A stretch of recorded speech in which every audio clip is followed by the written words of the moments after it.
Cheers, this is I Cook at Home. I'm Josh Tuttle. This is going to be a beginner course. We're going to do a 5-part series. And basically what we're going to do is in each part we're going to teach you some techniques. And when you put them all together, it's like kind of like the Karate Kid. Teach you a little wax on, a little wax off. I said wax off. Anyway, well, I got my beer, got my ingredients. Today we're going to make a stir fry. It's an Asian inspired dish, and today we're going to be using a pound of chicken, a bag of frozen stir-fried veggies. You can buy whatever kind you want. This is what I buy. This is what I eat. We have some organic, free-range ramen noodles. That's right, they were captured in the wild. Chicken stock, a soy sauce, hot Thai chili peppers, and good old garlic salt. And like I said, that's more for me than you. Alright, so first thing we're going to do, we're going to cut up our chicken. Get a close up there. Look at that lovely salmonella juice. You get that everywhere, you're going to want to clean that up. And you're going to poison people if you don't. So here's my pound of chicken. Watch as I daintily put this aside without spilling it. So what we're going to do is we're going to cut our meat lengthwise into strips. So now that we have our slices cut, we're going to turn it the other way. And we're going to cut them into little bite-sized chunks, just keeping it all together. Watch your fingers.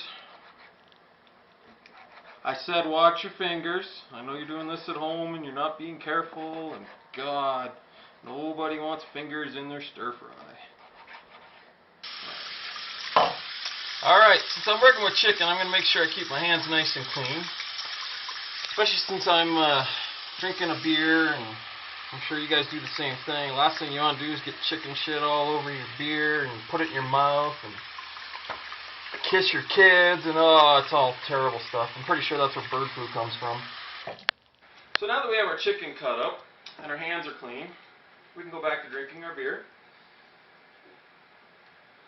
Alright, next, garlic salt.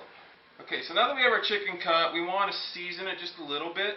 Just remember, this is salty. We want to get the garlic flavor, but we don't want to over salt it. So I'm just going to give it a light sprinkle on top here. You can always add salt later if it's not salty enough. This is going to cook into the chicken when we cook it. Okay, so now what we're going to do is we're going to cook our noodles, and my free-range ramen really likes to be cooked in broth. So I've got 2 cans of chicken broth here. Now, since we're using chicken, that's why we're using chicken broth. If you were doing pork, you could get away with chicken broth as well. If you were doing beef or steak or whatever, you'd want to use a beef broth, just because you want the noodles to kind of get the flavors that are in your meat. So we're going to go ahead and turn this on. It's going to come to a boil. Okay, while we're waiting for our stock to boil here, I've already got my oil in my wok. We're going to turn that on. That's also going to get hot. If you're not comfortable multitasking, do the noodles first and then do the wok second. Me, I don't like to wait so much, so we're just going to go ahead and heat everything both up. Okay, so our oil's heating up. I don't know if you can see this on the camera or not, but right in here there's just like a little tiny bit of smoke. You can barely see it with the naked eye. The other trick you can do is put like a chopstick or a wooden spoon in and see how it's bubbling? That's how you know it's done enough. So, now we are going to put our chicken in. We want to do this slowly because this is very hot oil. Just going to squeeze it. That's a good sound right there. This is the sound of our oil searing our chicken. Now, the idea of searing, as you can see, the outsides are turning white. The insides will stay pink for the most part. What we're doing is we're basically creating a nice crispy texture on the outside, and it's also going to seal the juice into the chicken, so it won't dry out very easily. Alright, so our chicken's starting to golden up right now. If you look at our broth, it is boiling. Now I got a little far ahead of myself on the chicken, so what I'm going to do is I'm going to turn it down for now. We'll crank it back up later because you definitely want heat when you're cooking with a wok. But I don't want my chicken to burn right now. Right now, my free-range noodles are going to take a bath. Now when you buy these fancy Asian ones that come wrapped in paper, do not cook the paper.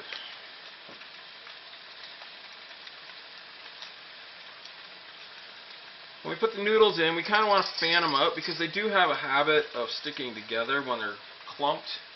That's because the noodles are made out of flours and other starches, and as soon as they get wet, they turn into a paste.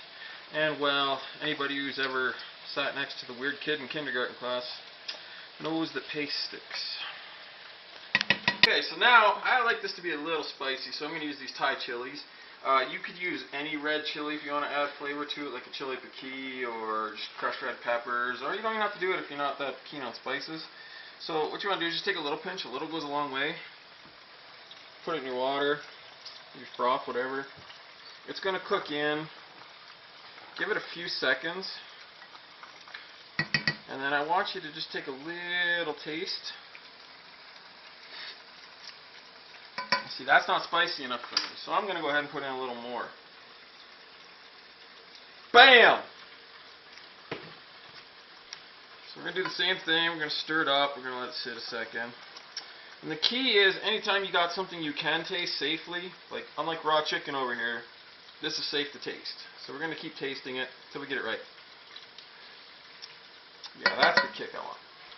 Now look at this chicken over here. See how it's getting golden brown?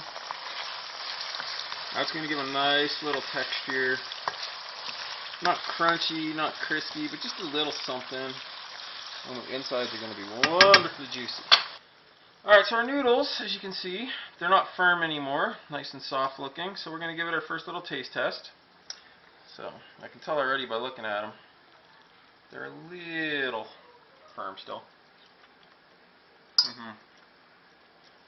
For a stir fry, we actually want to overcook them just a little bit.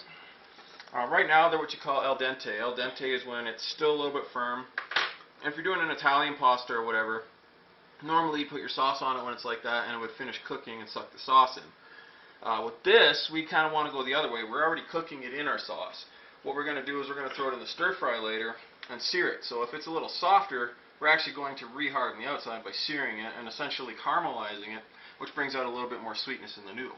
So we'll give that a few more minutes here, and it'll be ready to go. Okay, so it looks like our noodles are done. We're going to go ahead and turn the heat off of there. Give them a taste just to make sure. But in my experienced, wizened old man eyes,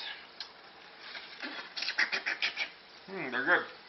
Alright, the other thing we're going to do, we're going to crank the heat back up on our chicken here. Here's another tip. Don't use metal in a coated pan, or your mom will kill you. Alright, we're going to get this really hot again, because we're going to put our noodles in here shortly. I'm going to take these off the heat, and we're going to put the noodles in with this amazing tool that I don't know what it's actually called. So for all intents and purposes, it's a spaghetti spoon. Now we're using this because we can pick up the noodles and get most of the broth out of it. We don't want too much broth in the hot oil, because when you get liquid in oil, it'll spit all over you and it does not feel good. Alright, listen. Ready? Hear that? Not too loud. That's because I got most of the liquid off. If you hear a loud hiss, you might want to take a step back. So we're just going to keep putting all these noodles in here. Do a little stir. I don't want my chicken sticking to the pan too badly. Now, it's alright if there's like a little bit of noodles in the pan. Like, it's all going to get dumped in eventually. But for most of our noodles, we want to give them a little bit of a pan fry.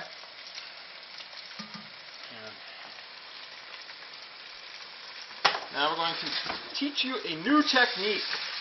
This is called stirring. Oh wait, that's not a new technique now, is it? Alright, this is a tough one, so we're going to need a drink. We need to warm up. This is called sautéing. Now, it's not as hard in a wok. That's why I'm teaching you it with this recipe first. The big sides of a wok, as you can see, I can shake the crap out of this thing and nothing's going anywhere. But we're going to go in circle shapes like this, and we're just going to give it a little flip. See how it's kind of moving? We're just going to build up a little more power each time until we're comfortable.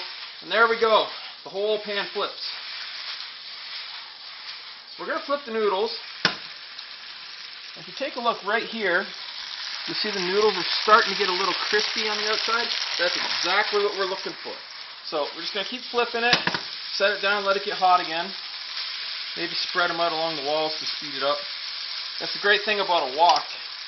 The way they're designed, the heat rises, and because it's curved, the walls of the wok are almost as hot as the bottom. So if you keep things spread out in a wok, things cook faster in a wok. So we're just going to keep sauteing this. Everything's starting to look real yummy here. Now, feel free to use your spoon if you're not comfortable with sauteing, but I got to tell you, if you learn how to saute, and you get things flipping up in the air, and it looks really cool, nothing makes you feel like a real chef. Quite like flipping things in the air. Alright, that's starting to look real good. So now, we're going to introduce vegetation. We're just going to put our stir fry mix in. I'm going to put it on top and let it sit just for a few seconds. The reason I'm doing it this way, as opposed to just stirring it all up right away, frozen vegetables are obviously quite cold. So if I get them into the bottom of the pan, it's going to make my pan cold too, and it's just not going to cook as nice as I want it to. Because I did this at the same time, I get the cheater's bonus of having hot juice. So I can pour all this on here. Add a little soy sauce for flavor. Just a couple squirts, you don't need too much. And then, now that we've got all these warmnesses going, you can see my broth is starting to boil because I put it in while the bottom of the pan is still hot. So I just stir it all together nicely. And that's pretty much it. The vegetables are going to be really crispy because they're fresh vegetables, they're flash frozen. So just basically cook this until these are as soft as you want them. Right now they're a little hard, so I'm going to let it go for a while. If you happen to have a lid for your wok, you can cover it up. All the steam will get trapped, it'll steam your vegetables, it'll take even less time. But for the most part you're done. You just want to keep an eye on it, give it a taste every now and then.